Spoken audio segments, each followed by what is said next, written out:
Seorang anak laki-laki dibohongi oleh penyelundup dan dibawa ke hutan. Tiba-tiba seekor babi hutan seberat 800 pon melompat ke arahnya. Untungnya ayah anak laki-laki itu segera bertindak. Namun tombak tidak mengenai babi hutan. Saat-saat genting, babi hutan malah terpental oleh ekor. Ternyata seekor ular piton raksasa menyelamatkan anak laki-laki itu. Babi hutan melihat tidak bisa mengalahkan ular piton. Akhirnya berbalik dan melarikan diri. Pada saat itu, ular piton membuka mulut besar dan meluncur ke arah 3 orang. Sang ayah ketakutan dan segera melindungi anaknya di bawah tubuhnya. Namun ular piton tidak menyerang mereka, malah menundukkan kepala dan menatap anak laki-laki itu. Anak laki-laki tidak tahan ingin tahu. Membuka matanya, lalu mengulurkan tangan ke arah ular piton. Yang mengejutkan adalah, ular piton malah menundukkan kepala dengan patuh, membiarkan anak laki-laki menyentuh batu ajaib di kepalanya. Ayah melihat situasi itu dan segera menarik anaknya untuk bersujud dan berterima kasih. Ternyata ular raksasa ini adalah dewa gunung yang legendaris. Setiap 500 tahun, dia turun gunung untuk mencari anak yang beruntung. Bukan hanya itu, dia juga ingin menerima dia sebagai muridnya, dan mengajarkan kepadanya ilmu yang tak tertandingi. Dalam sekejap, sudah 20 tahun berlalu, pemuda yang dibesarkan oleh ular raksasa turun gunung untuk mencari calon istri. Dia melihat sekelompok orang di depan sedang menonton pertunjukan. Dia melihat seorang pria tua jatuh ke tanah. Dia hampir tidak bernapas lagi. Melihat kerumunan penonton yang hanya menonton tanpa melakukan apa-apa. Tidak ada yang mau datang untuk menyelamatkan. Orang-orang mengira itu adalah penipuan. Jadi tidak ada yang berani membantunya. Namun pemuda itu tanpa ragu-ragu. Dia membungkuk dan memeriksa keadaannya. Pada saat itu, pria tua itu jatuh ke pangkuan pemuda. Kemudian penonton berkata, pria tua itu sudah berbaring di sini selama 1 hari. Hanya dia, orang yang paling tidak beruntung ini, yang mau membantunya. Meskipun dia mungkin ditipu, dia pantas mendapatkannya. Setelah orang-orang selesai berbicara, mereka pergi satu persatu. Saat pemuda itu mengira dia akan ditipu uang, kakek tiba-tiba tersenyum dan bangun. Melihat bahwa pemuda itu adalah orang yang baik, dan sangat berhati nurani, langsung ingin memberikan uang sebagai ucapan terima kasih. Namun pemuda itu berkata itu hanya hal kecil, meminta agar tidak perlu terlalu sopan. Dia sendiri datang ke sini. Kakek yang mencari calon istri tiba-tiba memberitahu bahwa calon istrinya ada di meja nomor 6 di dalam. Pemuda itu juga masuk dengan ragu-ragu. Kakek itu juga berseru bahwa pemuda itu cocok menjadi menantu perempuannya. Namun dalam sekejap berubah, menjadi seorang kakek yang gagah dan berwibawa. Terlihat beberapa puluh mobil mewah, langsung berhenti di depan kakek. Ternyata kakek itu adalah orang terkaya di daerah tersebut. Setiap hari sengaja pingsan di depan pintu hotel, hanya untuk mencari orang baik, menjadi menantu perempuannya. Itulah mengapa tadi dia memberitahu pemuda itu tentang meja nomor 6 di mana cucunya berada. Memberitahu pemuda itu, pemuda yang masuk ke hotel juga terlihat bingung. Berpikir bagaimana kakek itu tahu. Tunangan saya ada di meja nomor 6. Pada saat itu juga, seorang gadis cantik dengan kulit putih, berjalan dengan penuh percaya diri. Halo, namaku Jiang Chen. Saya adalah tunanganmu. Padahal saya baru saja turun dari gunung. Saya belum terlalu mengenal daerah ini. Tapi jangan khawatir, saya pasti akan memperlakukanmu dengan baik di masa depan. Dan juga, gaji saya akan memberikanmu 4/5 dari gajiku. Menjaminmu tidak akan merasa dirugikan sedikit pun. Nama saya Su Jiangyu, punya mobil dan rumah. Pendapatan tahun ini melebihi 3 miliar. Seharusnya tidak membutuhkan jumlah itu. 4/5 dari gaji, 3 miliar. Mendengar 30 miliar. Rambut di tubuh pemuda itu berdiri tegak. Baru menyadari ini, orang itu bukan tunangan sendiri. Kemudian pemuda itu meminta maaf kepada wanita, lalu pergi dengan berbalik badan. Pada saat itu, kakek yang culas berjalan perlahan mendekat. Setelah duduk, dia langsung memuji pemuda ini, bagus sekali. Kamu bisa menjadi menantu laki-laki saya. Orang itu cukup menarik, tetapi harus melewati ujian dari saya. Saya akan mempertimbangkan pernikahan lagi. Dan sisi lainnya, pria muda sudah menemukan calon istri yang sebenarnya. Tetapi dia baru saja siap untuk menepati janji pernikahan. Namun ditolak oleh pihak lain hingga 800 mil jauhnya. Dengan kondisimu seperti ini, kamu benar-benar berani datang menepati janji pernikahan keluarga Cui. Apa maksudmu? Hari ini, saya datang untuk menceraikanmu. Aku Cui Rubing, tetapi aku adalah keturunan keluarga terhormat di Yuncheng, putri keluarga Cui. Dengan kondisimu seperti ini, baru saja turun dari gunung, pengemis, layak untuk melamar. Janji pernikahan ini, tetapi itu ditetapkan oleh guru saya dan ayahmu. Telah ditetapkan. Tulisan hitam di atas kertas putih ini, ditulis dengan jelas. Kamu juga berani mengeluarkannya, mengejar kekuasaan dan kekayaan. Benar-benar lucu sekali. Keluarga Cui setidaknya adalah keluarga terhormat. Bagaimana bisa melahirkan orang sepertimu? Seorang pria yang meremehkan orang lain. Kamu berbicara seperti ini dengan siapa? Bukankah kamu tertarik pada keluarga Cui memiliki kekayaan dan kekuasaan? Hanya mengandalkan guru kamu di masa lalu terhadap keluarga kami. Sedikit bantuan dan kebaikan itu menjadi menantu yang baik, bantuan dan kebaikan kecil. Feng, jika tidak ada Tianwu Pavilion dan keluarga Cui Anda, kamu ingin membatalkan pernikahan, kan? Saya akan berbicara langsung dengan Tuan Cui. Hari ini adalah hari bahagia bagi keluarga Cui. Bahkan keluarga terkenal terbesar di Yuncheng. Keluarga Su akan datang sendiri. Ayah saya tidak punya waktu.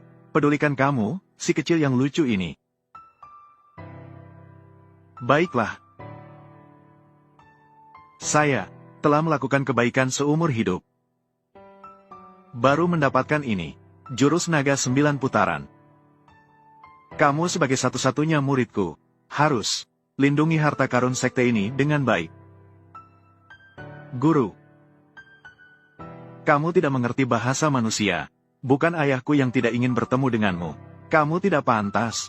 Jangan terlalu berlebihan. Bagaimana? Masih ingin bertindak? Kamu tidak mengerti apa yang saya katakan. Benarkah, penduduk desa? Kamu ingin membatalkan pernikahan, kan? Biarkan ayahmu datang sendiri untuk membatalkan pertunangan dengan saya. Kakek, inilah menantu yang baik yang kamu temukan. Begitu lemah. Bagaimana melindungi saya di masa depan? Bolehkah aku mengenalinya perlahan? Kakek, aku tahu kau ingin seorang pria baik sebelum kau menutup mata. Tolong carikan aku seorang pria baik. Tapi, ini bukan sesuatu yang bisa kau temui di jalanan. Yang bisa ditemui di jalanan. Gadis. Nyonya, Tuan meminta Anda segera pulang. Pernikahanmu dengan Tuan Chen akan segera dimulai. Baik, bukankah kau ingin bertemu ayahku? Kau tunggu di sini. Ayahku akan segera datang. Oke, aku akan menunggu di sini. Pastikan kau mengawasinya dengan baik. Jangan biarkan dia merusak pernikahanku dengan Yun Jie. Jika dia tidak mendengarkan, pukullah dia sampai dia mendengarkan. Ya. Hari ini adalah pernikahan Nyonya Cui dan tanggal pernikahan dengan Tuan Chen. Keluarga Chen ada di Hotel Chen, mengundang seluruh keluarga bangsawan di kota Awan. Bodoh ini masih di sini, menunggu Tuan Cui. Hanya seorang pengemis yang ingin merangkak ke atas. Hanya seorang pengemis. Apa yang kamu katakan? Ulangi kata-kata tadi. Aku bilang hari ini adalah Nyonya Cui. Rencana pernikahan dengan Tuan Chen diperkirakan seluruh Yuncheng. Hanya kamu yang tidak tahu kan? Hanya berdasarkan penampilanmu yang miskin seperti itu. Ingin dibandingkan dengan orang besar seperti Chen Dasao. Dibandingkan dengan orang besar. Sungguh mimpi yang bodoh. Keluarga Cui terlalu berani. Pergi kembali sekarang juga. Tuan Putri sudah memberi perintah. Kamu, pria itu, berani keluar hari ini. Patahkan saja kakimu. Datanglah. Hanya berdasarkan kalian ingin menghalangi aku. Hanya keluarga Cui berani menghina aku seperti ini. Tunggu sampai saya mendapatkan guru saya. Bertaruh nyawa. Jurus naga 9 putaran. Pasti kalian akan membayar harganya. Ada apa? Sepertinya menabrak seseorang. Mengapa lagi dia? Mengapa pengemudi ini tidak berhati-hati? Tidak bisa melihat orang sebesar ini. Apakah masih ada kejadian kebetulan seperti ini di dunia ini? Bagaimana mungkin ada kejadian kebetulan seperti itu? Barusan dia dihina oleh wanita itu. Dihina seperti itu. Menurut saya, melihat mobil kita, mau mengadu nasib dengan kita kan? Jiang Yue, curiga tanpa alasan seperti ini. Apakah tidak sopan? Kalau aku salah tebak, maka aku akan turun dan minta maaf langsung kepadanya.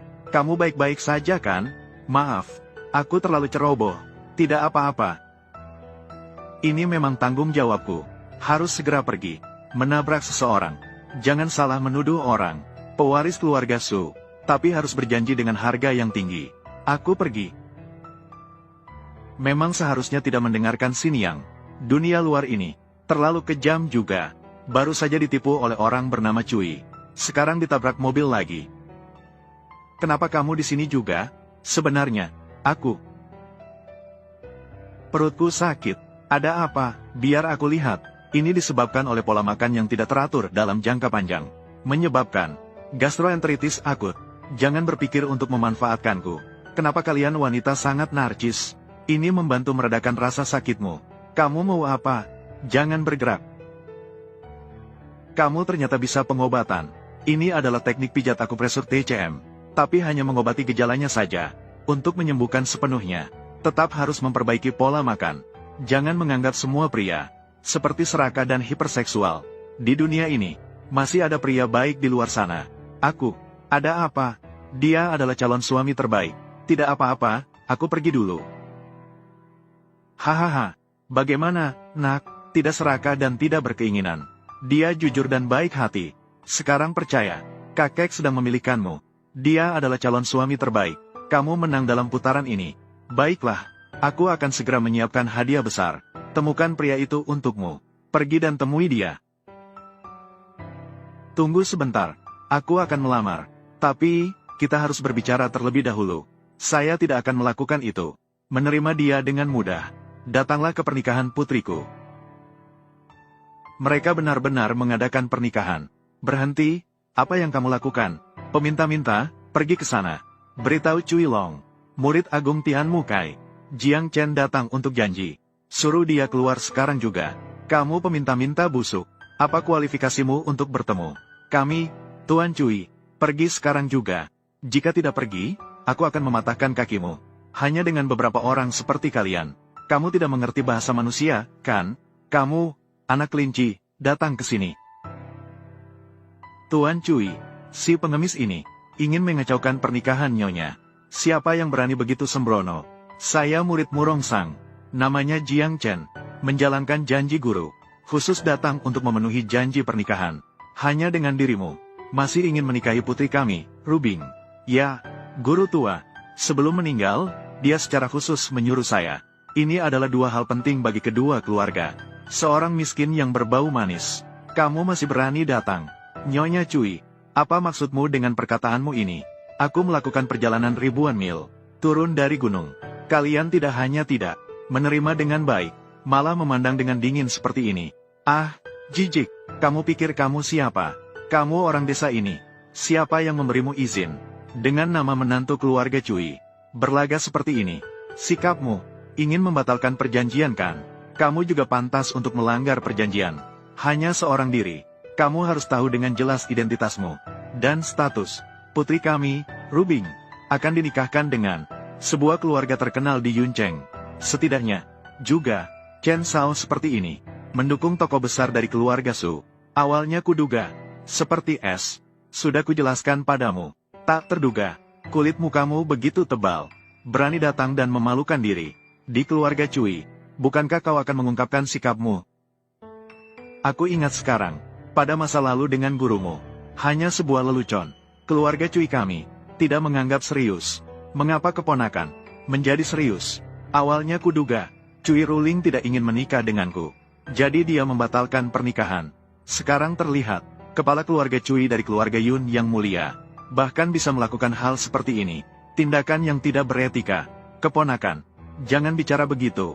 Aku juga telah menua beberapa tahun terakhir. Aku tidak bisa mengingat apa-apa.